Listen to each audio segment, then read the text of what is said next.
Apresentamos para vocês nossa atividade de pesquisa em educação. Somos o grupo 2 e o tema é racionalismo. Vou estar falando sobre o racionalismo. Primeiramente, o que é o racionalismo?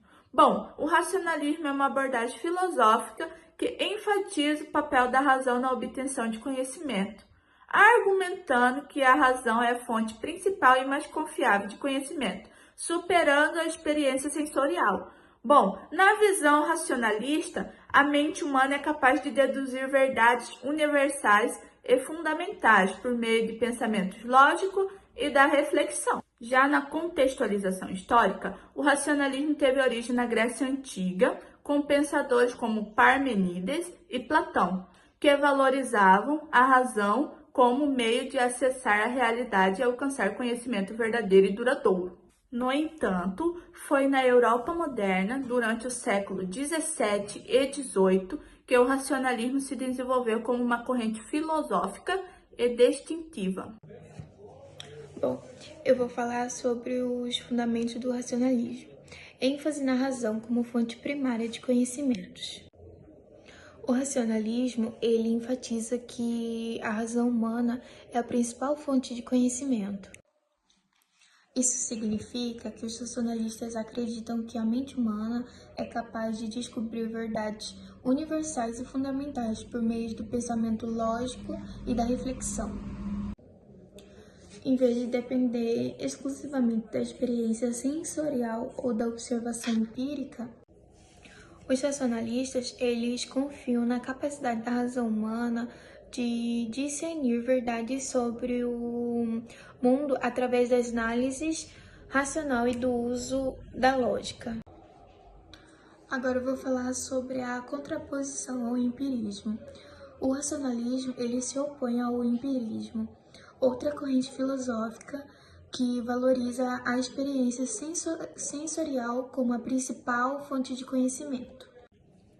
Enquanto os empiristas, eles argumentam que todo o nosso conhecimento deriva da experiência sensorial e da observação do mundo ao nosso redor, para os racionalistas, a mente humana é capaz de alcançar verdades fundamentais para o desenvolvimento do pensamento lógico, independente da experiência empírica. Oi, meu nome é Larissa. Hoje eu vou estar falando sobre um dos principais filósofos do racionalismo, René Descartes.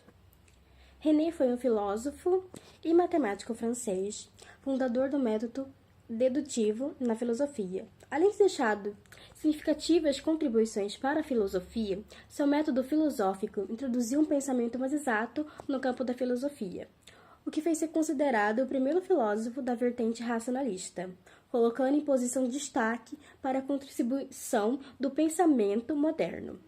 Ele revolucionou o pensamento filosófico moderno. Suas contribuições deram origem à tradição racionalista, que se baseia no entendimento do conhecimento racional inato do ser humano.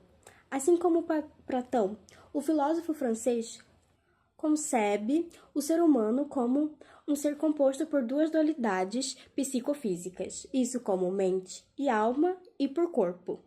Esses elementos são designados por Descartes como res cognitus, como pensamento, e res externo, como coisas externas.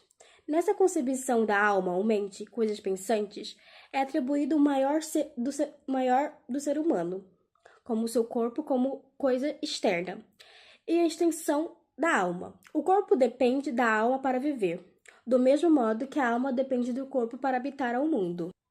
Para Descartes, não era possível firmar uma filosofia sólida num terreno movediço, fazendo-se necessário estabelecer um método preciso para a filosofia.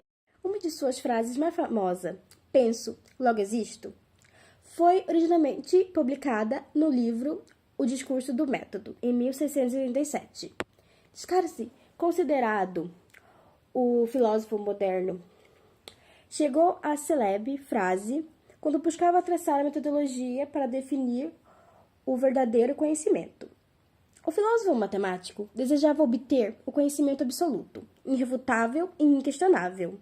Mesmo tendo frequentado as melhores universidades da Europa, Descartes achava que tinha aprendido nada de substancial, com exceção da matemática. Em seus estudos, Todas as teorias científicas acabaram por ser refutadas e substituídas por outras. Não havia nenhuma certeza verdadeira, além da dúvida. Descartes duvidou de tudo, inclusive da sua própria existência, do seu mundo e ao que ao redor. No entanto, Descartes encontrou algo que podia ser duvidado: a dúvida. Segundo o pensamento filosófico, a dúvida é o que estaria pensando. A existência da dúvida, o pensamento também existe. Logo, se penso, igualmente existo. Agora eu vou estar falando sobre o método cartesiano. Ao propor a negação do dogma e o questionamento de tudo que já estava posto, o pensador francês aderiu sobre o caráter ilusório dos sentidos, dos sonhos e dos paradigmas matemáticos. Através dele, portanto, não se exigiria a verdade absoluta. Descartes, então, propôs o método conhecido como método cartesiano, baseado no princípio da dúvida. Propunha uma análise criteriosa do objeto de estudo, com experimentações seguindo de observação dos resultados, por fim, chegar a uma conclusão racional. O método cartesiano, aparentemente, é fácil de ser utilizado e é aprendido por ser um método bastante intrusivo e a alma de socialização, pois ele permite criar, aprender, copiar e difundir conhecimentos, ao considerar que a busca por resultados paralelos é a busca do conhecimento. O pensamento de Descartes inspirou o surgimento do iluminismo francês, e seus métodos serviu de base para o desenvolvimento científico dos séculos seguintes. Eu sou a Mariana e estarei apresentando sobre o racionalismo continental. O racionalismo continental é uma corrente filosófica que se desenvolveu na Europa continental. Vou falar sobre o Baruch Spinoza, que ele foi um filósofo holandês do século XVII e muitas vezes considerado um dos grandes racionalistas da filosofia moderna. Sua obra mais famosa é a Ética, onde ele se desenvolveu na filosofia sobre Deus, a natureza e o homem. Spinoza era um panteísta, o que significa que ele via Deus e a natureza como uma única e mesma realidade. Para ele, Deus não é um ser pessoal, mas sim a própria substância que compõe o universo, e todas as coisas são móveis dessa substância única. A importância do racionalismo ético de Spinoza está na sua proposta de uma ética baseada na razão e na compreensão da natureza humana. Ele argumenta que o objetivo de vida humana é buscar a sabedoria e a virtude, o que pode ser alcançado através do conhecimento adequado de si mesmo e do mundo. Bom, eu vou falar sobre a continuação do racionalismo continental. Então, eles contribuíram muito com a matemática e a filosofia, e o que eles fizeram com a matemática foram contribuições significativas, tanto para uma quanto para outra. Na matemática, ele desenvolveu o cálculo infinitesimal de forma independente de Isaac Newton e fez avanços em álgebra, geometria e teoria dos números. Na filosofia, ele é conhecido por suas ideias sobre monadologia, predestinação e a questão do mal, além de ter proposto a ideia de que vivemos no melhor dos mundos possíveis. Suas contribuições deixaram um legado duradouro em ambas as áreas.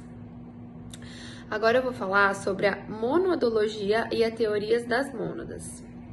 A monadologia de Leibniz é uma parte central de sua filosofia, que postula a existência de entidades fundamentais, chamadas mônadas. As mônadas são substâncias simples, indivisíveis e sem partes, que constituem a realidade última do universo. Cada mônada é única e todas são diferentes uma das outras. Elas são percebidas como janelas através das quais Deus, como a mônada suprema, percebe o universo. As mônadas não têm influência direta umas sobre as outras, mas harmonizam-se através de uma pré-estabelecida harmonia preconcebida por Deus. Esta teoria das mônadas é uma teoria de reconciliar a individualidade das substâncias com a unidade do universo. Agora eu vou falar sobre visão otimista do universo e o conceito da harmonia pré-estabelecida. Bom, a visão otimista de Leibniz sobre o universo está intimamente ligada ao seu conceito de harmonia pré-estabelecida.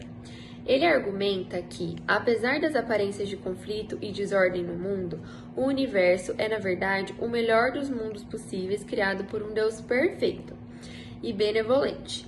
A harmonia pré-estabelecida é a ideia de que, desde o início, Deus criou um universo no qual todas as coisas, incluindo as mônadas individuais, estão em perfeita harmonia umas com as outras. Essa harmonia não é alcançada através da interação direta entre as mônadas, mas é estabelecida por Deus desde o princípio, de modo que cada mônada age de acordo com sua própria natureza, contribuindo para a ordem e beleza de todo. Isso reflete a crença de Leibniz de que, apesar das aparências, o universo é intrinsecamente bom e otimista. Hoje eu vou começar a falar sobre a crítica do racionalismo e sua relevância contemporânea. Bom, o irracionalismo, ou também a crítica ao racionalismo, é uma designação pejorativa de críticas voltadas ao racionalismo.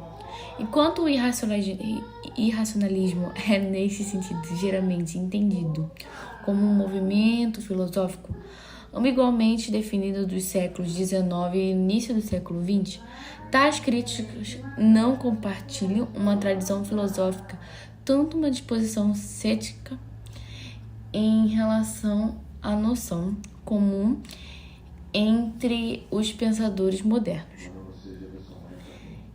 que existem apenas um padrão de racionalidade ou razoabilidade, e que nesse padrão é ou deve ser tirado das pressuposições, métodos e lógica das ciências naturais.